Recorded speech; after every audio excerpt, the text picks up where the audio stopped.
Hello, my dear students. Students, today we will start our new chapter and part 2 of natural resources. ठीक है, natural resources के second part को हम discuss करेंगे आज, right? So, in previous chapter we have discussed about biosphere, its various types. ठीक है, कौन-कौन से उसके abiotic components हैं, ये सभी हम discuss कर चुके थे, right? And we all knows कि biosphere should be dynamic and stable. Why biosphere should be dynamic and stable? The reason being that if the biosphere is stable and dynamic, so that the survival of living organism will be possible. Okay? अगर biosphere थोड़ा stable होगा, dynamic होगा, तभी living organism का जो survival है वो possible होगा, क्योंकि बायोस्फीयर में जो न्यूट्रिएंट्स हैं या फिर हम कहें गैसेस, जो भी वाइटल सब्सटेंस की रिक्वायरमेंट है किसी भी लिविंग ऑर्गेनिज्म को या बायोटिक कंपोनेंट को सरवाइव करने के लिए, तो वो नॉन लिविंग वर्ल्ड से एबायोटिक से लिविंग वर्ल्ड में एंटर होती है थ्रू अ साइक्लिक मैनर. ठीक है, तो उन्हीं हम न्यूट्रिएंट्स को, उन्हीं सब्सटेंसेस को हम कहते हैं बायोजियोकेमिकल्स. Yes, my dear students, in this chapter we will discuss about various biogeochemical cycles.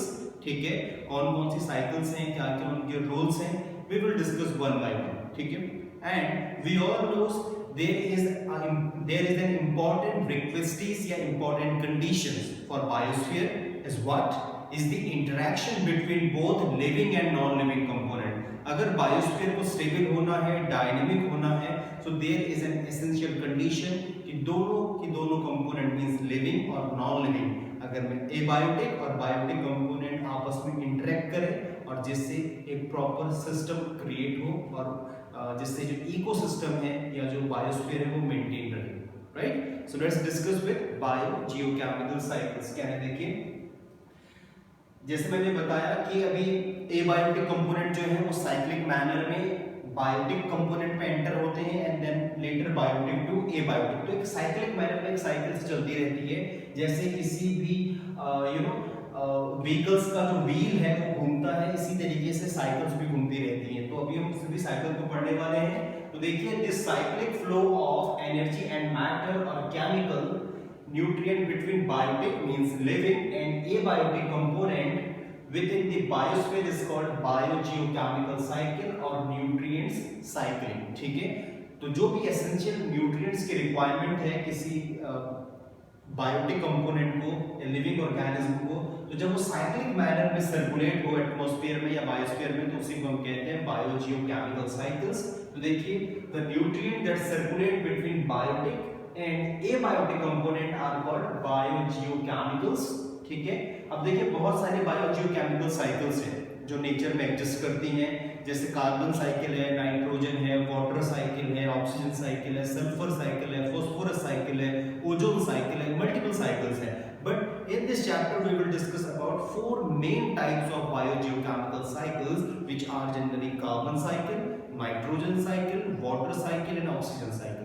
Right, ये मोस्ट इंपॉर्टेंट साइकिल्स हैं. हमने इस चैप्टर में और इस क्लास में इन्हीं साइकिल्स को डिस्कस करना है. तो देखिए कौन कौन से हैं, कार्बन, नाइट्रोजन, ऑक्सीजन, सल्फर है, फास्फोरस जो मैंने बताया, लेकिन हमें 4 ही साइकिल्स को पढ़ना है. So let's start with first cycle जो हम अपने इनिशियल क्लासेस में भी पढ़ते हैं generally, water cycle. Water cycle के बारे में जिन्हें डिस्कस करते हैं, क्या है कि the cyclic flow of water between the earth and the atmosphere is called water cycle. water cycle का मतलब क्या है, बिल्कुल सिंपल है. हमने इनिशियल क्लासेस में पढ़ा है, क्लास 6, 7, 8 में भी वाटर साइकिल के बारे में पढ़ा है. डायग्राम हम ड्रॉ करते हैं, बहुत सिंपल है. ठीक है, कि एक साइक्लिक मैनर में अगर वाटर का सर्कुलेशन हो अर्थ और एटमॉस्फेयर के बीच में, तो उसी को हम वाटर साइकिल कहते हैं. ठीक है, तो कौन कौन से स्टेप्स इन्वॉल्वड है वाटर साइकिल में देखिए. First, evaporation. इवेपोरेशन बिल्कुल सिंपल फिनोमिनन है कि जब वाटर डायरेक्टली वाटर वेपर में कन्वर्ट हो जाए तो उस फिनोमिनन को हम कहते हैं इवेपोरेशन. ओके, सो इवेपोरेशन के लिए रिस्पांसिबल कॉजेस क्या क्या है देखिए. Heat of sun, one of the most important causes behind evaporation. ठीक है, कि जब सनलाइट ज्यादा होगी, ज्यादा हीट होगी, तो ज्यादा वाटर जो है वाटर वेपर में कन्वर्ट होगा. Similarly transpiration from plants. Transpiration is what, well transpiration का मतलब है the loss of water in the form of water vapour. ठीक है, वाटर का वाटर वेपर के फॉर्म में लॉस होना, कहां से, from the aerial parts of the plant.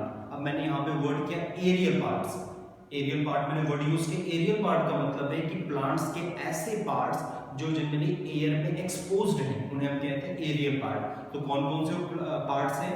वो जनरली उसके स्टेम्स हैं, लीव्स हैं, ब्रांचेस हैं। तो दीज आर एरियल पार्ट्स, और अगर इनसे वाटर का लॉस होता है तो उस कंडीशन को हम कहते हैं transpiration, right.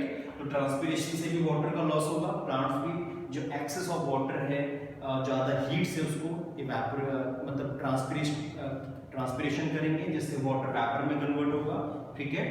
Now animal sources के मल्टीपल है, जैसे स्वेटिंग होती है, ठीक है, देन उसके बाद यूरिनेशन है, ठीक है। तो ये सभी जो कंडीशंस हैं ये एनिमल्स, ठीक है, इससे वाटर को डिस्चार्ज करेंगे, जो फिर वही वाटर वेपर में कन्वर्ट होगा, एटमॉस्फेयर में मूव होगा।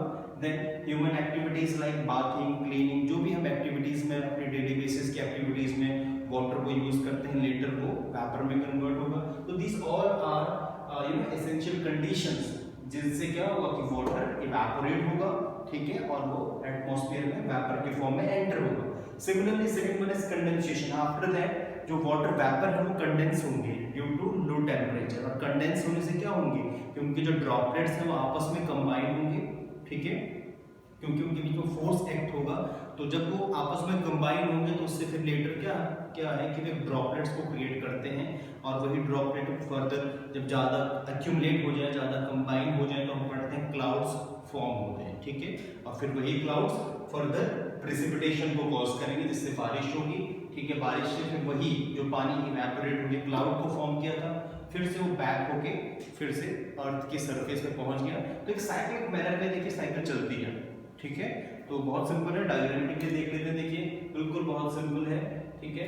तो यहीं से स्टार्ट कर लेते हैं, ठीक है, कि देखिए ट्रांसपीरेशन हो रहा है यहाँ से प्लांट से एरियल पार्ट्स वाटर को लॉस कर रहे हैं, ठीक है। सिमिलरली जितने भी वाटर बॉडीज हैं वो इवेपोरेशन कर रहे हैं, इवेपोरेशन से वाटर का लॉस होगा, कंडेंसेशन होगा, ठीक है, कंडेंस होने से क्लाउड फॉर्म होंगे, after cloud formation they will precipitate, ठीक है, बारिश होगी, बारिश होने से फिर वही वाटर देन बैक एंटर होगा ओशन में, किसी वाटर बॉडीज में, ठीक है, या फिर वो water generally rain water soil के जो पार्टिकल्स हैं उनसे पर्कुलेट होके ग्राउंड में डिपॉजिट हो जाए, ठीक है, जिसे हम ग्राउंड वाटर कहेंगे, ठीक है। तो साइक्लिक मैनर में चलती रहेगी कंडीशन या साइकिल, उसी को हम कहते हैं वाटर साइकिल। So simple. एक साइक्लिक मैनर में अगर वाटर का सर्कुलेशन हो, ठीक है, बाय एटमॉस्फेयर में, ठीक है, अर्थ से एटमॉस्फेयर में और फिर से एटमॉस्फेयर से अर्थ में, तो उसी को हम कहते हैं वाटर साइकिल। तो बहुत सिंपल थी। नेक्स्ट वीडियो में हम डिस्कस करेंगे नाइट्रोजन साइकिल के बारे में, ठीक है, कि नाइट्रोजन साइकिल क्या है, ये काफी इंपॉर्टेंट है।